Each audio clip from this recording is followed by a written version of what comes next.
Hello viewers, today I'm going to be planning multi-stage makgeolli recipes on paper. I've been looking forward to doing this video for a long time. I hope you enjoy it. If you do like it, please click that like button and subscribe. I really appreciate it. So you want to make some delicious Korean rice wine. Planning a multi-stage recipe is more complicated. How do you figure out the right proportions of ingredients? So first of all, let's look at single stage.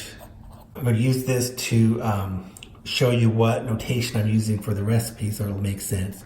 Makgeolli recipe is going to have rice, sweet rice that is, water, and nuruk. And the proportion of rice to water is 1:1. And that's where the rice is measured in kilograms, that's the raw rice, and the water is measured in liters. So it's basically the same units.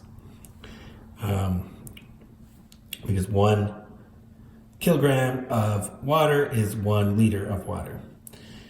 And the nuruk, we're also going to measure in kilograms. So usual amount is 90 grams.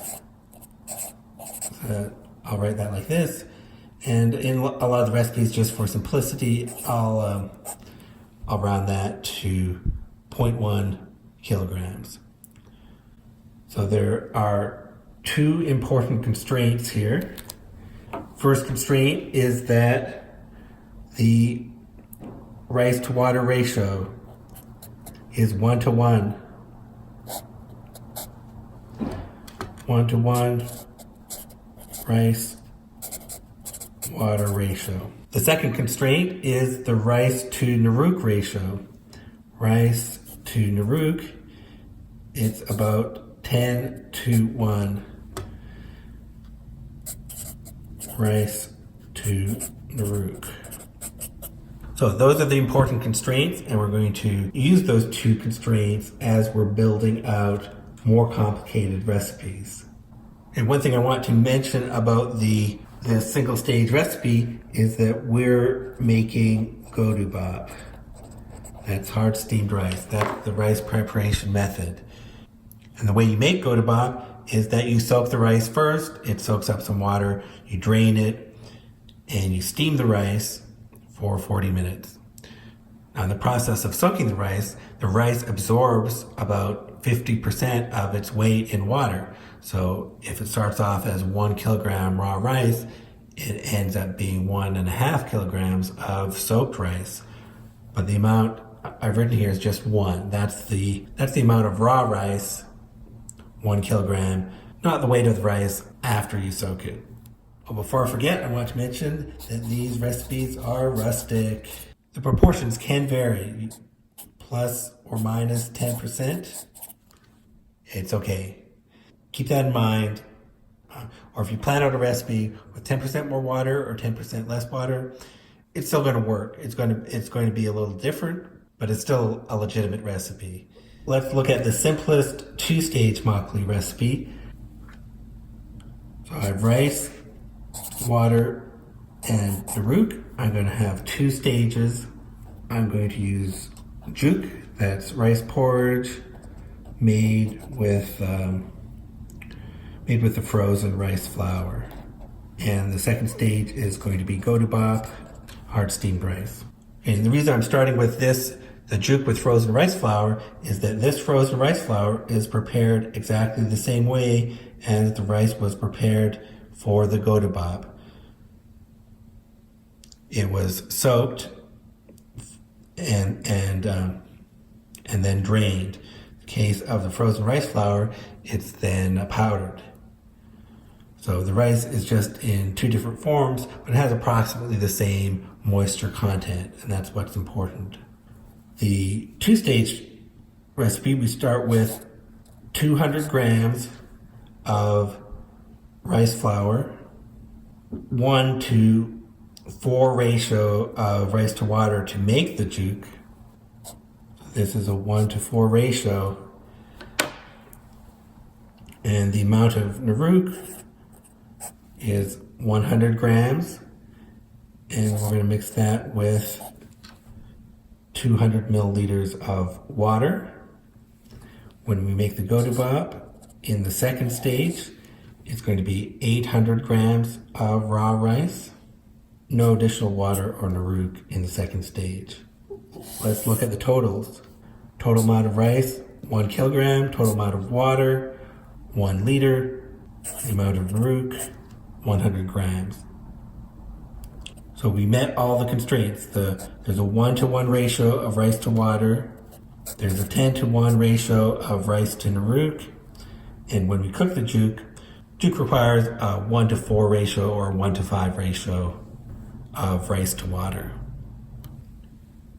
Now, why did I write 2 amounts of water here? Is because there's 800 milliliters of water used to make the juk, and there's 200 milliliters of water mixed with 100 grams of nuruk. I always like to mix my nuruk with water ahead of time to get things started.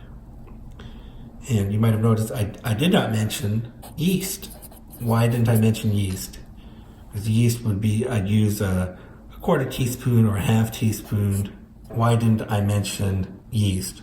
Well, I'm always going to be adding the same amount of yeast to my recipes, pretty much no matter what the scale is, because yeast reproduces. I don't really need to pay attention to the amount. Even if I double this recipe, I can use the same amount of yeast. Maybe I should do that just to show you how to double the recipe. So let me show you how you would double the recipe easily. Okay, so that's the recipe I just showed you. How would you double it?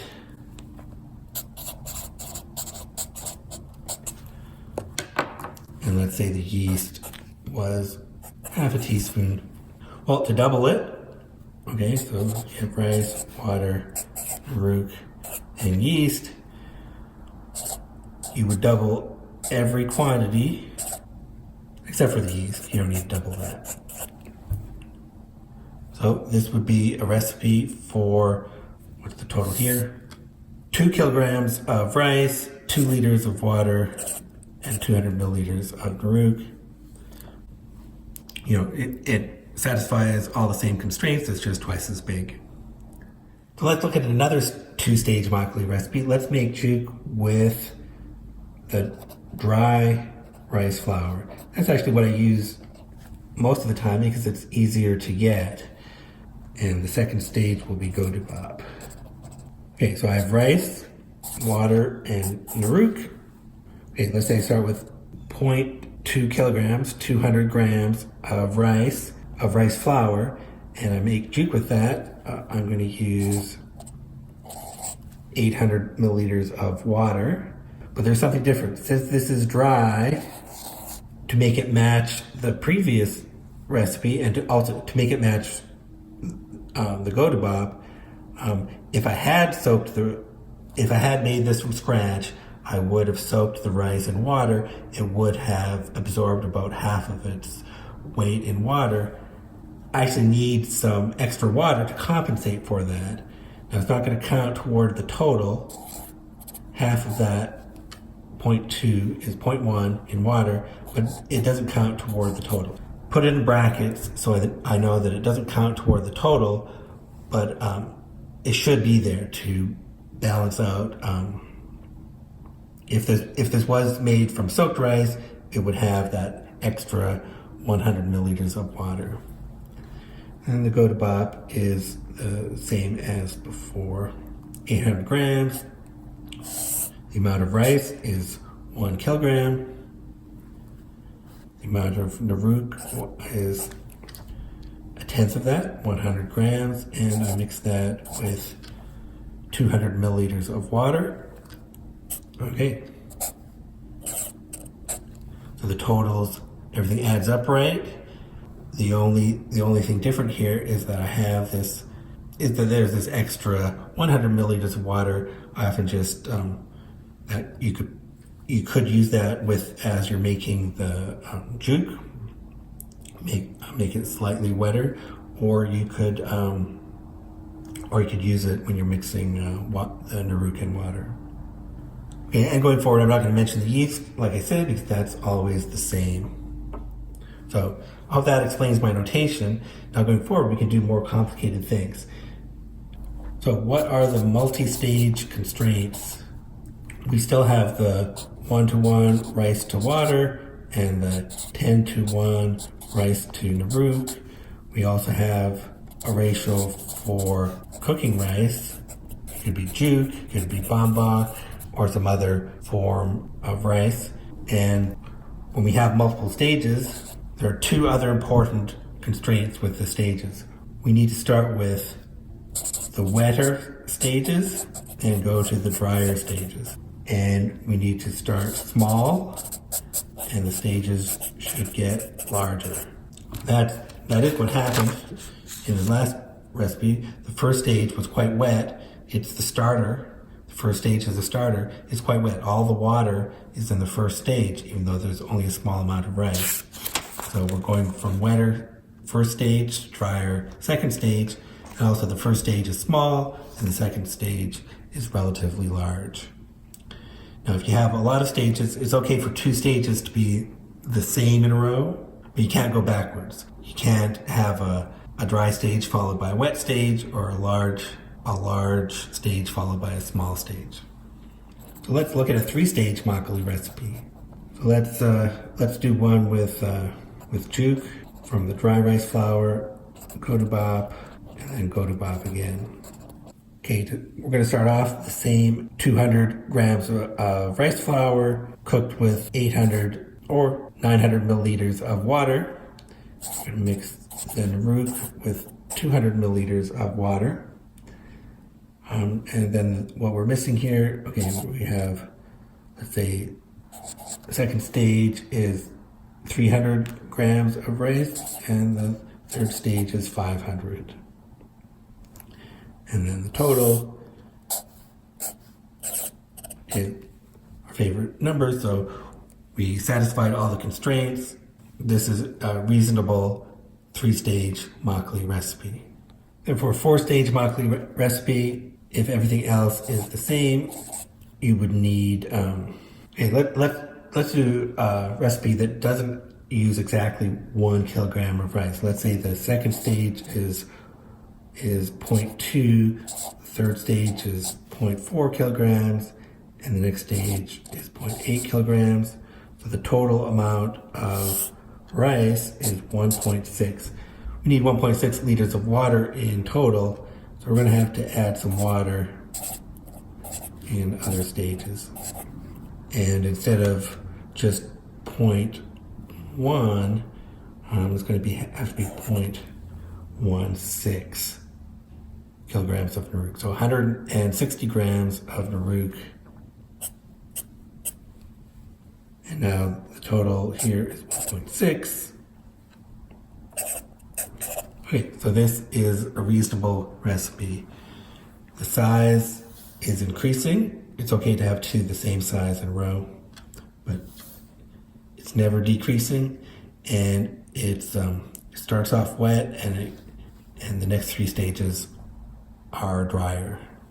In fact, each stage is drier than the next one. The proportion of water is less each time. So most of the water is at the beginning, and there's a small amount of water at the end. So this is a plausible recipe. It satisfies the constraints, so it should work. Now, of course, you could play with exactly when you add the water. You could have put all the water at the beginning in the first stage. You could taper it down differently. Important thing is not to. The water should be earlier rather than later. So you don't want to be adding the water at the end. That would make sense, and the brew would not work that way. What if we had a different rice preparation method that required a different ratio when cooking? What if the first stage was bambak and the second stage was go to bop? We have rice, water, and nuruk. For bambak, if I started off with 200 grams of nuruk, that's cooked either bambak would be cooked with a 1-to-3 ratio of rice to water. If I still have the extra 100 milliliters of water. So let's say I use that 100 milliliters of water. I use that to mix up the nuruk ahead of time. And then the second stage, I still need 400 more milliliters of water. I could add that in the second stage. So the totals are right here. So there's a choice. I could have put all the water at the beginning. That would have, let's say, all of this added to the nuruk. Total is the same. It was added in the first stage. That would be okay too. So either way, it's going to make a difference in brewing and taste, but it should work either way. This is Baumbach with a 1-to-3 ratio of rice to water. I think that's enough for today. There's more I want to talk about on this subject, especially about additions to the recipe. So all we talked about today was brewing with rice. If you want to add any other ingredients, I will talk about that in the next video. Thank you for watching.